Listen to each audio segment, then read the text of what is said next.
maanta waxaan sheegaya 5 calaamadood uu leeyahay qofka wanaagsan in badan baan kasoo hadalnay abuserka iyo qofka la abuse gareeya dhibanaha laakiin qof wanaagsan haduu maskaxdaada kusoo dhaco calaamado nooceeyu leeyahay tusaalahan marka koowaad waa qof iimaan leh oo mataqaanaa qofka iimaanka leh wax walba sameeynaya noloshiisa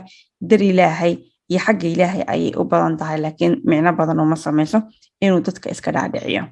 mar labaadka waa qof aqoonta raadiya oo mar walba aqoontiisu halkay doonto ha gaarsiisnaato jecel inuu halka hore uga sii socdo mar saddexaadka waxaan waa qof akhlaaq leh akhlaaq markaad maqasho qof miskiin oo wanaagsan oo dadkoo dhan u dulqaadanaya maskaxdaada ugu soo dhacaysa